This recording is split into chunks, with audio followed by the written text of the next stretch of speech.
Hola, bienvenidos. Mi nombre es Stefe Mónica y en el día de hoy veremos las generalidades del sistema nervioso. El sistema nervioso es, es un conjunto de estructuras encargadas de recibir información, transmitirla, procesarla, integrarla y dar una respuesta. Esta información se transmite a través de impulsos y puede ser sensitiva, sensorial o motora. En el caso de la información sensitiva sensorial se la denomina aferente, ya que llega del exterior o del interior del cuerpo hacia el sistema nervioso. En el caso de esta información provenir del exterior se la denomina exteroceptiva y si proviene del interior es interoceptiva. En el caso de la información interoceptiva tenemos dos tipos, la información propioceptiva y visceroceptiva. La información propioceptiva va a provenir de las articulaciones, de los músculos, de los ligamentos, etc. Y nos va a decir, nos va a dar información sobre la posición del cuerpo en el espacio. Ahora, si esta información proviene de las vísceras, se denominará visceroceptiva. Debemos saber que esta información también puede ser consciente o inconsciente. Ahora, si la información es motora, se la va a denominar eferente, ya que sale del sistema nervioso y va a llegar a los distintos músculos para inervarlos. Esta información puede ser voluntaria o involuntaria. Por ejemplo, en el caso de lo involuntario, el músculo cardíaco es un ejemplo de ello. Debemos saber que la estructura del sistema nervioso va a estar dada por las neuronas y la neuroglía. La neurona es la célula funcional del sistema nervioso y la neuroglía son las células de sostén de las neuronas. El sistema nervioso se va a dividir en dos. Va a tener una división anatómica y una división funcional. La división anatómica va a estar formada por el sistema nervioso central, compuesto por el encéfalo y la médula espinal, que va a estar contenida en las cavidades óseas, o sea, en el cráneo y en el conducto raquídeo. Ahora, el sistema nervioso periférico, que está compuesto por los nervios raquídeos y craneales, va a estar por fuera del cráneo, en el caso de los pares craneales, y por fuera de la columna vertebral, en el caso de los nervios raquídeos. El sistema nervioso central va a recibir, procesar, almacenar y emitir una respuesta. Va a dar la orden. Ahora, el sistema nervioso periférico va a conducir esa información y la va a ejecutar. En cuanto a la división funcional, va a estar dada por el sistema nervioso somático, también llamado de la vida de relación, que es voluntario y conecta al organismo con el medio. En el caso del sistema nervioso autónomo, va a controlar las funciones que aseguran la supervivencia, como por ejemplo la frecuencia cardíaca, la frecuencia pulmonar, la tensión arterial, etc. Y como vemos, son todas funciones que son involuntarias, ¿sí? Uno no puede controlar la frecuencia cardíaca, ni tampoco la frecuencia respiratoria. En realidad, cuando la llevamos a un nivel consciente, podemos regular la intensidad o la frecuencia, pero si no, es algo más involuntario, ¿sí? Este sistema nervioso autónomo va a tener una parte simpática y una parte parasimpática.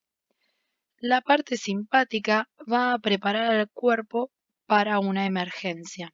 En cambio, la parasimpática va a conservar y restaurar la energía. Debemos saber que la división anatómica tiene participación en la división funcional, no son ajenas una de otra. ¿Qué quiere decir esto? Que la división funcional, o sea, tanto el sistema nervioso somático como el autónomo, van a tener partes del sistema nervioso central y sistema nervioso periférico. En este dibujo podemos ver a la izquierda el sistema nervioso central representado, ¿sí? Y a la derecha el sistema nervioso periférico en un cuerpo, en un preparado anatómico. Como dijimos antes, el sistema nervioso central va a estar compuesto por el encéfalo y por la médula espinal, ¿sí? En la imagen del cuerpo vemos al encéfalo contenido dentro de lo que es el cráneo y a la médula espinal, que es este cordón blanco, contenido dentro del agujero o conducto raquídeo, ¿sí? Ahora, en cuanto al sistema nervioso periférico, que está compuesto por los nervios de los pares craneales y de los raquídeos, vemos aquí en la imagen del cuerpo vivo la médula espinal y de él pequeñas fibras saliendo, ¿sí? Que son los nervios raquídeos. Ahora, ¿de dónde proviene este sistema nervioso? Debemos hablar un poquitito sobre el desarrollo embriológico. Bien, entonces, durante la tercera semana del desarrollo, ¿sí? El embrión se convierte en un disco trilaminar. La capa más superficial de este disco trilaminar va a ser el ectodermo. En el medio se va a encontrar el mesodermo y la capa más profunda va a ser el endodermo. De estas tres hojas se van a originar todas las estructuras del organismo humano. A partir del endodermo se van a formar la mayoría de los órganos, el tracto gastrointestinal, los pulmones, el hígado. Ahora, los músculos, el esqueleto, la dermis van a derivar del mesodermo. Y el ectodermo va a dar origen a la estructura de la epidermis y del sistema nervioso, entre otras. Como el sistema nervioso tiene el mismo origen que la epidermis, vamos a ver que hay muchas alteraciones del sistema nervioso que se van a ver reflejadas en la piel. Por ejemplo, nunca les ha pasado de ponerse nerviosos y de brotarse la piel o quizás llenarse de granitos, eh, tener alguna erupción, ¿sí? Esto es muy característico por la relación estrecha que guardan en su origen. Bien, volviendo al desarrollo, debemos saber también que hacia el final de la tercera semana, el ectodermo se va a diferenciar en ectodermo general y ectodermo neural. En la línea cefalocaudal media del ectodermo va a aparecer una estructura preliminar denominada placa neural, que es lo que vemos aquí en la imagen en color celeste. Las células de esta estructura van diferenciándose y multiplicándose. Primero se va a producir un estrechamiento en los extremos apicales de sus células que van a determinar que la placa se convierta en un surco, ¿sí? Vemos aquí que empieza a invaginarse la placa neural. Y esa línea en el medio va a ser el primer esbozo de lo que sería el surco neural. Los bordes de este surco se van a ir acercando mutuamente, como vemos aquí, mientras se van a independizar del ectodermo superficial. Los bordes terminan fusionándose entre sí, formando el tubo neural, como vemos aquí. Los bordes del surco no se van a fusionar simultáneamente en toda su extensión, sino que el cierre se va a iniciar en la parte media, progresando desde ese punto tanto hacia la dirección cefálica como la caudal. Mientras tanto, el tubo neural exhibe dos orificios transitorios, un neuroporo anterior y otro posterior, que van a comunicar con la luz del conducto con la cavidad la luz del conducto del tubo neural con la cavidad amniótica. El neuroporo anterior es el primero que se va a cerrar y luego se va a cerrar el neuroporo posterior. Durante la invaginación de la placa neural para formar el surco, las células que forman el borde externo de la placa forman una tira de células ectodérmicas llamada cresta neural, que es este puntito azul que vemos entre el tubo neural y el endodermo. Bien, esta cresta va a dar origen a los ganglios de la raíz posterior, a los ganglios sensitivos y ganglios autónomos, entre otros. Bien, ahora el crecimiento del tubo neural es dispar. En el extremo cefálico, las células se multiplican a más velocidad que en el resto. La parte caudal va a ser esbozo de la médula espinal que permanece estrecha. El tubo neural va a presentar entonces tres dilataciones en su extremo cefálico, que son las vesículas encefálicas. En esta imagen podemos ver cómo en el extremo cefálico hay más dilataciones, ¿sí? Y hacia la parte más caudal, ¿sí? Está más alargada, ¿sí? Bien, también aquí en estas imágenes de arriba podemos ver los neuroporos anterior y posterior, ¿sí? Bien, ahora estas vesículas primarias se van a llamar prosencéfalo, que lo vemos acá en el embrión, mesencéfalo y romboencéfalo. A su vez, el prosencéfalo va a tener una subdivisión en telencéfalo y diencéfalo. El mesencéfalo seguirá siendo el mesencéfalo y el romboencéfalo se va a dividir en metencéfalo y mielencéfalo. Ahora, en el telencéfalo va a dar lugar a las estructuras como por ejemplo hemisferios cerebrales, a los ganglios basales, al hipocampo, y el diencéfalo al tálamo, al hipotálamo, al cuerpo pineal, al infundíbulo.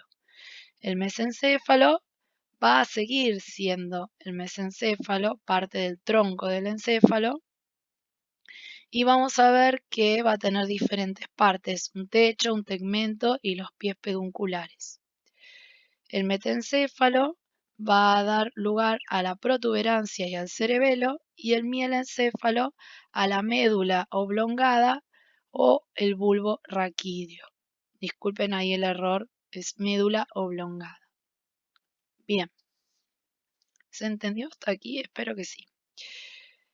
Bien, inicialmente la pared del tubo neural va a estar constituida por una capa simple de células. Luego estas van a proliferar activamente y cuando las células más internas van a dejar de dividirse, van a componer el epitelio ependimario.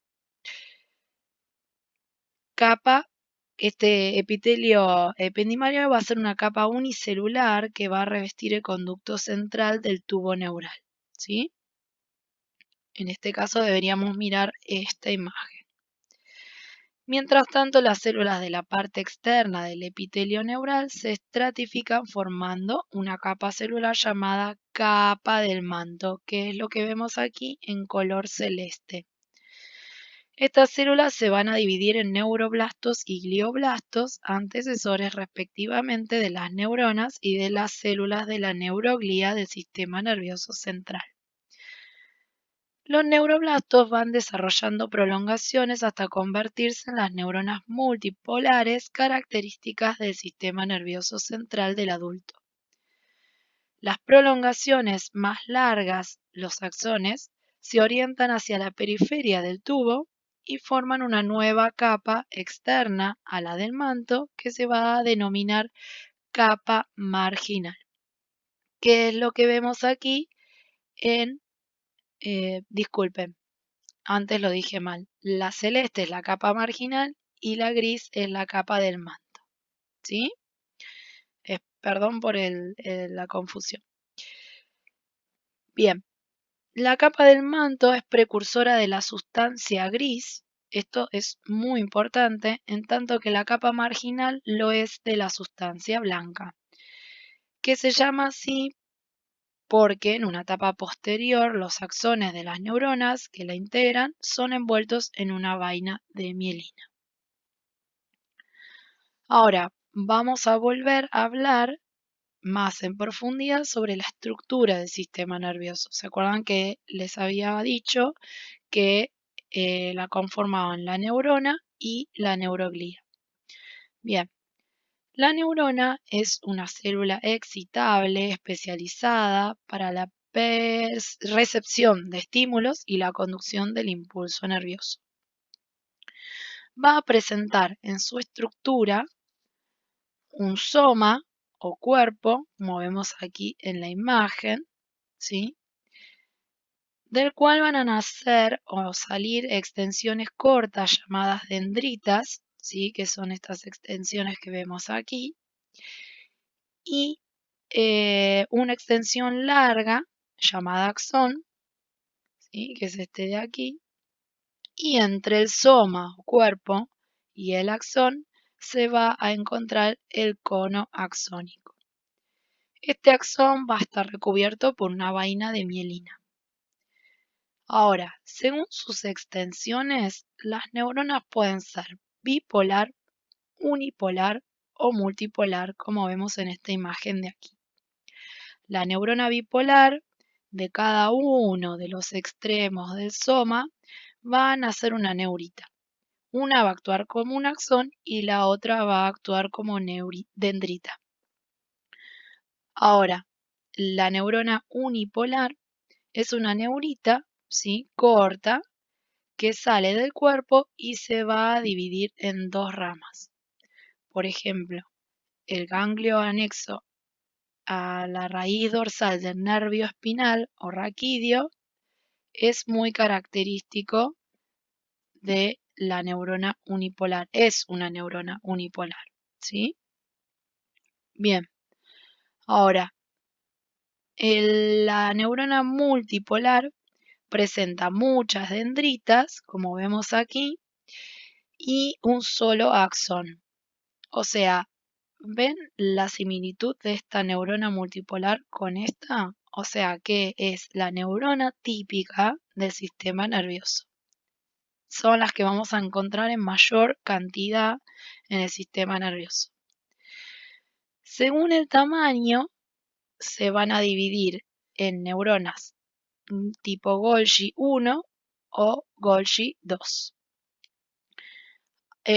La neurona Golgi 1 va a tener axón corto que termina cerca del soma. Ven que tiene un soma chiquitito y dendritas o axones cortos. En cambio, el Golgi tipo 2 es bien similar a las multipolares, ¿sí? Tienen un axón largo. Bien, ahora, la neuroglía que habíamos dicho que tiene función de sostén, es un conjunto de células no excitables que sostienen a las células del sistema nervioso.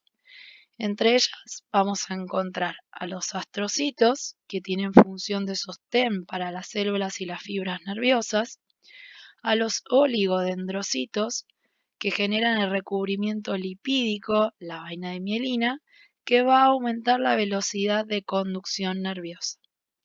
Luego vamos a encontrar a la microglía, que tiene función de fagocitosis, y a las células ependimarias, que son células de revestimiento de las cavidades del sistema nervioso central. En este caso serían los ventrículos y el canal medular. En la imagen podemos ver ejemplos de cada una de estas células de la neuroglía, ¿sí? Bien, ahora, sinapsis, neurotransmisores y unión neuromuscular. De alguna forma se debe generar la comunicación entre las neuronas para que se pueda generar una opción o se pueda llegar esa información a centros superiores. La sinapsis es el nombre que recibe el sitio en el que dos neuronas se ponen en estrecha proximidad y se produce la comunicación interneuronal funcional. Dependiendo del sitio donde se produce la sinapsis, se van a clasificar en axodendríticas, axosomáticas, axoaxónicas. Vemos ya de por sí que el nombre nos va a decir el lugar entre qué estructuras se produce, ¿sí? Por ejemplo, las axodendríticas se va a producir entre el axón y las dendritas de otra neurona. En el caso de las axosomáticas se va a producir entre el axón de una neurona y el soma de otra. Y las axoaxónicas se produce entre el axón de una y el axón de otra neurona. Bien, la sinapsis puede ser también química o eléctrica. Si son químicas, la comunicación se va a producir por medio de neurotransmisores, que son moléculas que permiten la transmisión de la información. Esta información puede ser de excitación, de inhibición, de modulación o de modificación. Entre ellos vamos a encontrar a la acetilcolina, a la noradrenalina, a la adrenalina, a la dopamina, a la glicina, a la serotonina, al ácido gamma aminobutírico, llamado GABA, encefalinas, a la sustancia P, al ácido glutámico, etc. Este tipo de sinapsis son unidireccionales, ¿sí? Ahora, las sinapsis eléctricas, en las sinapsis eléctricas, la comunicación se va a producir de forma eléctrica. Son bidireccionales, pero son infrecuentes en el sistema nervioso humano. La unión neuromuscular es la unión entre un nervio y la fibra muscular. En esta unión intervienen una neurona presináptica, un espacio sináptico llamado hendidura sináptica, que lo podemos ver aquí en esta imagen, ¿sí? Que es el espacio en blanco, y una o más células musculares de músculo esquelético, liso o cardíaco, ¿sí? Aquí en rosa sería la parte muscular en ambas imágenes, y lo que está representado en color amarillo es el nervio, ¿sí? El axón. Bien, ahora, ¿se acuerdan cuando en el desarrollo embriológico hablamos de la capa marginal y la capa de manto que daban lugar a la sustancia gris y a la sustancia blanca? Bien, entonces, ¿qué son? La sustancia gris es el conjunto de cuerpos neuronales de los somas incluidos en la neuroglía. Ahora, la sustancia blanca es el conjunto de axones y prolongaciones de las neuronas, también incluidos en la neuroglía. Es de color blanco debido a la presencia del material lipídico de las vainas de mielina de muchas de las fibras nerviosas. Bien, ahora como podemos ver aquí en el gráfico, vamos a ver que lo que está representado en color rosa, ¿sí? Es la sustancia gris, y lo que está representado en color amarillo es la sustancia blanca. Esto es un corte transversal de la médula espinal y esto es un corte frontal del cerebro. ¿Notan que la disposición de la sustancia gris y sustancia blanca en ambas estructuras es distinta? En la parte central de la médula espinal va a estar la sustancia gris. Ahora, en la parte del cerebro todo lo que es más periférico y parte del interior va a haber sustancia gris, pero mayoritariamente en la periferia, ¿sí? En la corteza. Ahora, la sustancia blanca en la médula espinal se dispone mayoritariamente en la periférica y en el cerebro se dispone en la parte más central, ¿sí? Esto lo vamos a ver más adelante cuando empecemos a ahondar en las estructuras de la médula espinal y del cerebro y vamos a entender por qué se dispone de esta forma. Ahora, la sustancia gris tiene agrupaciones propias. Estas son núcleo, ganglio, lámina, corteza y la columna. El núcleo es el conjunto de cuerpos neuronales en el sistema nervioso central con una función específica. Por ejemplo, una de estas estructuras es el núcleo rojo.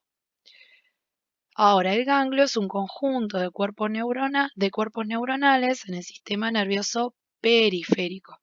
Por ejemplo, lo que nombré antes, el ganglio anexo a la raíz dorsal del nervio espinal, abreviado Gardner, es un ejemplo de ello. La lámina, repetitivamente, es un conjunto de cuerpos neuronales agrupados de acuerdo a sus características histológicas y no tienen ningún correlato funcional. Había una vez un señor llamado Rexet que se le ocurrió hacer esta agrupación, agrupar a las células según sus características histológicas y las denominó láminas, ¿sí? Se encuentran solo en la médula espinal. Esto es importante saberlo. La corteza son un conjunto de cuerpos neuronales en el sistema nervioso central dispuestos periféricamente, como vimos en la imagen anterior con respecto al órgano, y están presentadas en capas superpuestas. Van a existir mapas de corteza con diferentes áreas de acuerdo a la función, como por ejemplo el área motora primaria. Esto también lo vamos a ver en detalle cuando veamos al cerebro en detalle. Ahora, las columnas también son un conjunto de cuerpos neuronales relacionados funcionalmente que van a tener una disposición longitudinal en diferentes segmentos. Van a estar presentes en la médula espinal y en el tronco del encéfalo. Un ejemplo de ello es la columna de Clark. La sustancia blanca también tiene agrupaciones propias. Si se acuerdan, la sustancia blanca está representada por fibras, ¿sí? Por axones. Entonces, el haz o tracto va a ser un conjunto de fibras que van a tener un mismo origen, trayecto y destino. O sea, tanto el origen como el trayecto y el destino van a ser iguales. Por ejemplo, el haz espinotalámico lateral. El fascículo solo va a compartir una parte del trayecto, pero sus fibras van a tener distinto origen y destino. Por ejemplo, el fascículo longitudinal dorsal. Ahora, el cordón es un conjunto de haces y fascículos que se encuentran solo en la médula espinal. Por ejemplo, el cordón anterior. Si me voy hacia atrás a esta imagen, ¿sí? Vamos a ver que esta zona de aquí es el cordón anterior, esto de aquí es el cordón lateral y esto de aquí es el cordón posterior, ¿sí? Aquí no se ve en detalle, pero va a estar representado por un montón de fibras que van a transcurrir longitudinalmente. El lemnisco son fibras con distinto origen que van a cruzar hacia el lado opuesto al que se originan, o sea, van a decusar y luego se van a unir estas fibras y van a ascender juntas terminando en el tálamo. Al microscopio tienen forma de cordón aplanado, ¿sí? Esto es importante, que es lo que lo diferencia del resto. Ahora, una vía es una red de neuronas que forman una ruta de transmisión para los impulsos nerviosos. Un ejemplo de ello es la vía extrapiramidal. Bien, ahora también vamos a tener fibras que se van a encontrar en el cerebro o en el encéfalo, mejor dicho, que van a comunicar diferentes zonas entre ellos. Por ejemplo, las fibras de proyección son fibras nerviosas aferentes y eferentes que comunican el tronco del encéfalo con la corteza. Un ejemplo de ello es la cápsula interna, que en la imagen podemos ver todas estas fibras, ¿sí?, que están aquí, se llama cápsula interna. Van desde la corteza, ¿sí?, hacia el tronco. ¿Bien? O sea, desde el tronco del encéfalo hacia la corteza. Ahora, las fibras de asociación interconectan diversas regiones corticales dentro del mismo hemisferio y un ejemplo de ello es el fascículo longitudinal superior, que va a conectar la parte anterior del lóbulo frontal con los lóbulos temporal y occipital. En este corte, el lóbulo temporal no se observa, ¿sí? Bien. Ahora, las fibras comisurales conectan regiones entre ambos hemisferios. Por ejemplo, el cuerpo calloso. Es una gran estructura que vemos aquí en un cerebro de un preparado anatómico con un corte donde se pueden apreciar estas fibras transversas, ¿sí?, que van de un lado hacia el otro, de un hemisferio al otro, y forman el cuerpo calloso. ¿Sí? Bien, esto es todo, chicos. Espero que hayan podido seguirme y entender y lo puedan charlar bien en clase, y si quedan dudas lo vamos a despejar, ¿sí?, en clase. Bueno, les mando un saludo y que sigan muy bien. Hasta luego.